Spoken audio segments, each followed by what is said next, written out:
नमस्कार प्यारे बच्चों, आप सब कैसे हैं। आशा करते हैं कि आप सब ठीक होंगे। प्यारे बच्चों, आइए फिर से एक नए अंदाज में मैं आप सबके लिए आपकी तैयारी को और मजबूत बनाने के लिए मैं आप सबके लिए एक क्वेश्चन लेकर आया हूं। प्यारे बच्चों, बहुत ही अच्छा क्वेश्चन है और मैं देखा हूं प्रीवियस ईयर क्वेश्चन उठा के, तो ये क्वेश्चन जो है बहुत साल पूछा गया है प्यारे बच्चों। तो आइए क्वेश्चन को करते हैं प्यारे बच्चों। यदि साइन थीटा बराबर कॉस थीटा, अब ध्यान से देखिए, यदि साइन थीटा बराबर कॉस थीटा, अब ध्यान से देखिए, यदि साइन थीटा बराबर कॉस थीटा, साइन थीटा बराबर कॉस थीटा कब हो सकता है। आप ध्यान से सुनिए बात को।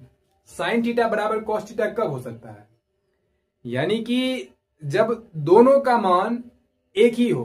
अब ध्यान से देखिए, साइन का जब आप डिग्री मान पढ़ते होंगे प्यारे बच्चों, तो साइन का आप सारा यानी 0, 30, 45, 60, 90 का आप मान याद किए होंगे। फिर कॉस का भी आप याद किए होंगे 0, 30, 45, 60, 90 का।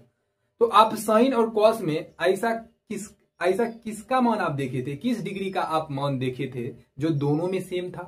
यानी कि आप देखे थे साइन 45 डिग्री का मान और कॉस 45 डिग्री का मान जो था प्यारे बच्चों, वो दोनों का समान था। यानी साइन 45 डिग्री का भी मान 1/√2 होता है और कॉस 45 डिग्री का भी मान क्या होता है, 1/√2 होता है। तो आप डायरेक्ट यहां से आंसर मार सकते हैं बी, ये ट्रिक के साथ। यानी ये ट्रिक के साथ थोड़ा माइंड में अगर कैलकुलेशन करिएगा तो समझने के लिए, यानी कि यहां से यहां आंसर क्या निकल गया, यानी 45 डिग्री।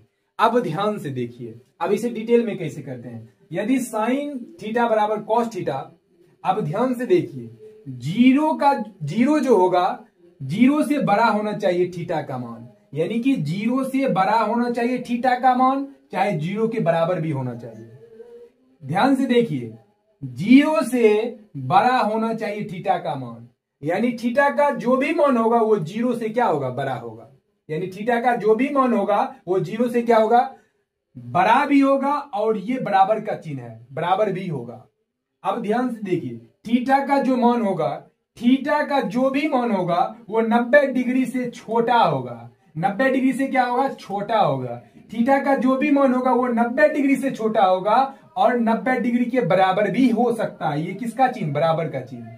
तो थीटा का मान है, तो कब होगा, यानी कि जब 45 डिग्री होगा तब जाकर, आप ध्यान से देखिए, जब आप थीटा के जगह पर आप 45 डिग्री रखिएगा, अब ध्यान से देखिए, जब आप थीटा के जगह पर आप 45 डिग्री रखिएगा तो इधर भी 1/√2 हो गया, और थीटा के जगह पर जब 45 डिग्री रखिएगा तो इधर भी आपका 1/√2 हो गया। यानी कि दोनों जगह आपका क्या हो गया, 1/√2, 1/√2। तो ऑप्शन नंबर क्या हो गया प्यारे बच्चों, ऑप्शन नंबर आपका बी हो गया। तो इस टाइप के क्वेश्चन को आप ऑप्शन